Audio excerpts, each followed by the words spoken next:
Selamat pagi, Bapak dan Ibu semuanya, para pemirsa. Selamat pagi, Mbak Natalia. Pagi. Kita berjumpa dalam sebuah acara yang pasti akan sangat spesial, ya. Acara ini kita kasih tajuk Majestic Indonesia.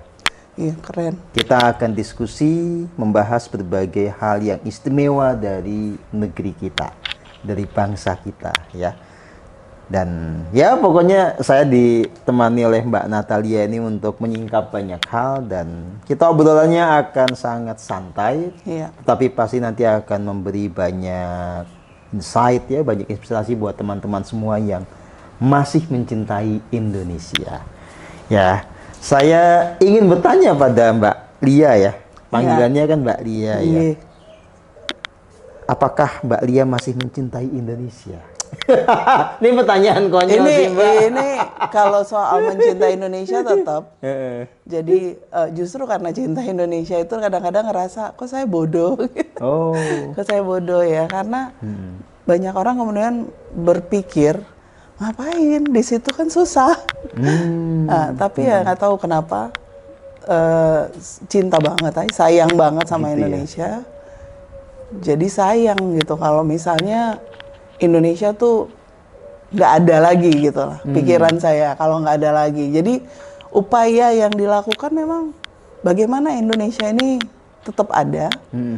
Indonesia itu Tetap kalau abadi. bisa, iya abadi. Kalau seperti kata W.S. Supratman tuh Indonesia Abadi, betul. Dan kalau bisa nilai-nilai yang dari awal sudah ada dari para leluhur kita itu dipertahankan. Oke. Sekarang hari-hari ini mungkin kita bicaranya menetralisir Indonesia. Oh, oke. Ini menarik berarti, Mbak.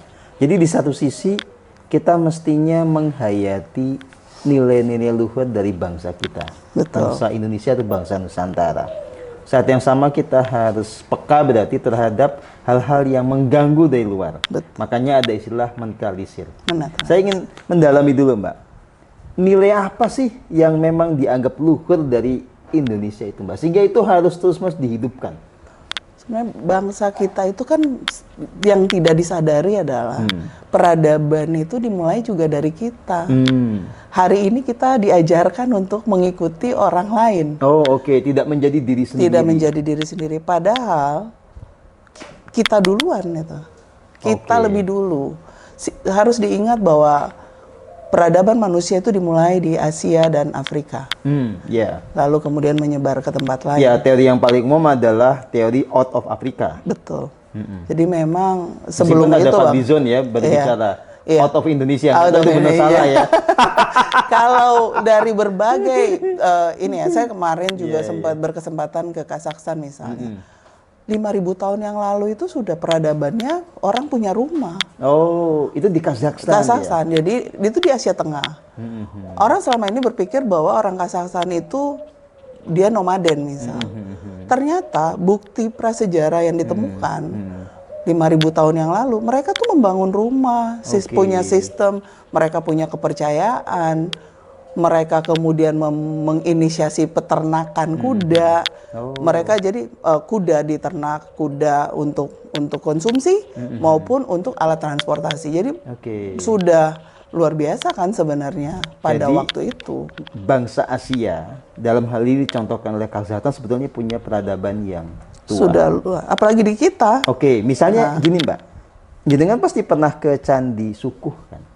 Aku belum sih kebetulan, tapi tahu kebetulan banget. Candi belum. Sukuh itu sering saya kunjungi. Dia ada di kaki Gunung Lawu di Karanganyar.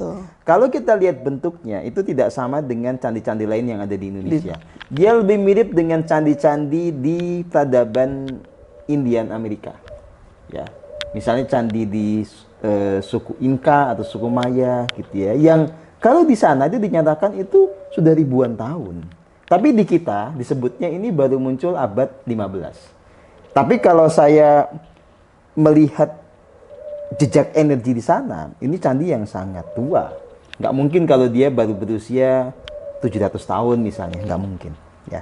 Nah, jadi mestinya ini ribuan tahun atau lebih ya. Dan ini menunjukkan bahwa sama dengan Kazakhstan, kita juga punya peradaban yang tua. Mbak Lia sangat mantap gitu ya untuk menyatakan bahwa kita peradaban tua dan punya value yang luhur. Iya. Mantap sekali. Ya, karena misalnya balik lagi ngejejak energi ya. Kalau saya pernah ke Gunung Padang, itu waktu itu rame-rame katanya ini piramid segala macam. Kesana itu saya dilihatkan bahwa ini memang tempat sembahyang. Tempat sembahyang yang tua. Mungkin bentuk kita tuh nggak piramid atau apa, tapi memang ada pada masa itu semua orang untuk mencapai yang maha kuasa ke atas, ke puncak gunung. Itulah kenapa kemudian di Indonesia kita kenal punden berundang. Iya, bukan cuma itu, di makanan itu kita mengenal tumpeng itu. Itu sebenarnya simbol bahwa orang itu dulu itu secara spiritual itu sudah betul-betul mencari yang maha kuasa itu lewat berbagai upaya. Upayanya dengan membangun tempat-tempat pemujaan yang di tempat-tempat tinggi. Artinya sebetulnya kalau kita bicara tentang Indonesia, peradaban masa lalu gitu ya, satu aspeknya adalah bahwa kita memang punya kesadaran spiritual. Kita punya kesadaran ketuhanan. Ya. Tapi saya waktu kecil diajarin kita ini bangsa animis dan dinamis loh, Mbak. Enggak, itu kan penyebutan. Itu gimana itu? Kalau menurut saya itu kan stigma atau apa tagline ya, bahasanya karena tagline. Dengan istilah itu kita bertahun-tahun akhirnya percaya bangsa kita nggak kenal Tuhan. Iya. Ya, sehingga harus diajari sama bangsa lain. Sama bangsa lain, Tuhan, padahal gitu. tidak kan? Padahal enggak ya? Enggak. Lebih parah lagi sejarah modern kita itu kan kalau tidak beragama. Nah, kalau tidak beragama Anda dicap komunis misalnya.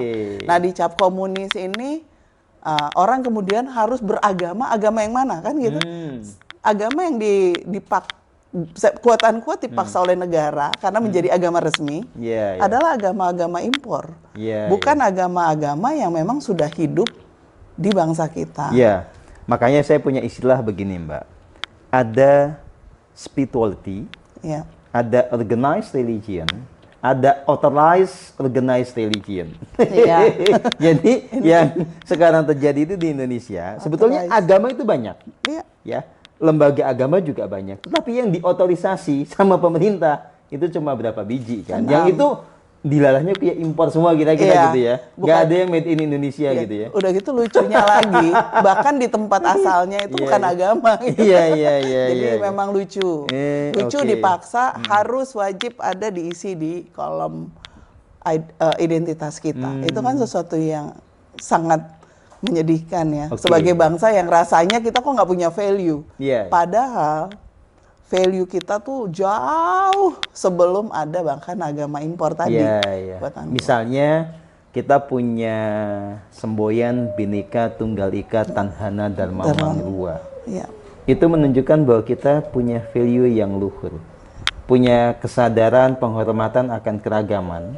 Sembari punya kesadaran bahwa jalan kebenaran itu sebetulnya tunggal, yaitu kebenaran itu pasti gitu ya.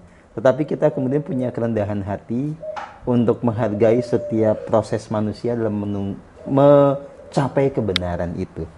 Ini kan kalau di Indonesia tuh lucunya orang masih sibuk, Tuhan itu satu atau banyak? Ya kan? Lalu orang kemudian, apakah kamu bisa menghitung udara? Itu pertama. Jadi memang kita itu sibuk kan membahas tentang Tuhan itu satu atau banyak. Apakah kita bisa menghitung udara? Apakah kita bisa menghitung air? Bisa, tapi di dalam hitungan-hitungan yang kemudian kita masukkan ke dalam wadah atau apa, kemudian kita hitung.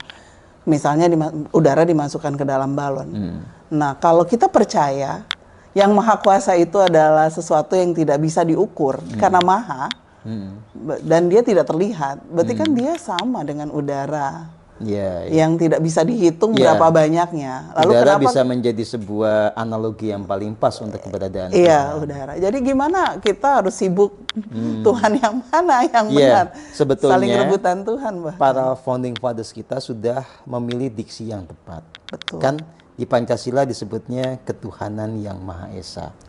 Bicara tentang kesadaran terhadap di atas Tuhan yang Esa bukan Eka. Iya. Ya kan? Exactly. Kalau Esa itu bicara tentang sesuatu yang meliputi, menyatukan. Nah, kalau Eka itu kan satu numerik. Ya, kita bukan bineka. Kita bukan satu itu, iya, bukan tetapi ketuhanan yang Maha Eka. Iya, bukan. Dan itu menunjukkan bahwa sebetulnya kita punya kesadaran yang luhur. Dan kalau kita baca sejarah juga, Bung Karno menyatakan atau siapapun yang menggali Pancasila itu mengatakan ini digalinya dari tanah Indonesia. Betul.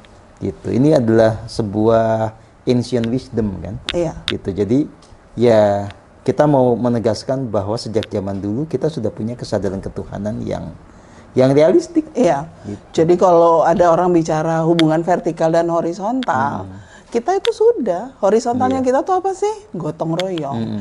Jadi misalnya hal sepele ya, di tumpeng itu, orang kita tuh salah udah bertahun-tahun. Salah, motong tumpeng itu salah. Karena tidak lagi, tumpeng itu benar-benar simbol. Nilai-nilai orang Indonesia daripada masanya gitu. Jadi tumpeng itu kan satu tempat bertahta yang maha kuasa di gunungan ya. Kemudian dia ke bawah. Jadi ketika orang itu kan cenderungnya motong tumpeng ambil atas lalu kemudian membagi, itu cara barat. Bukan cara mestinya kita. Gimana Mbak kalau cara Indonesia? Bagian atas itu punya yang maha kuasa. Jadi tidak dibagi. Lalu kita bersama-sama membagi, kita bareng-bareng. Jadi siapa yang kita anggap kita ingin diperkenankan untuk duluan representasi itu kemudian yang bersama-sama. Jadi kita simbolnya bersama-sama, sama-sama kita mengambil tumpeng pada saat bersamaan. Yang mulai dari bagian bawah. Karena yang atas itu enggak. Orang tanya kemudian kemana ya? Saya juga tidak tahu jawaban pastinya, tapi logikanya itu pasti ke bumi. Jadi mungkin kemudian yang itu dipersembahkan ke tanah. Karena vertikal.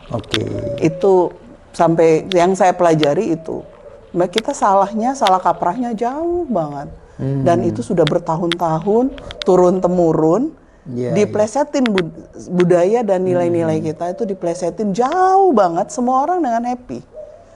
Saya terakhir juga saya diingatkan oleh salah satu sahabat.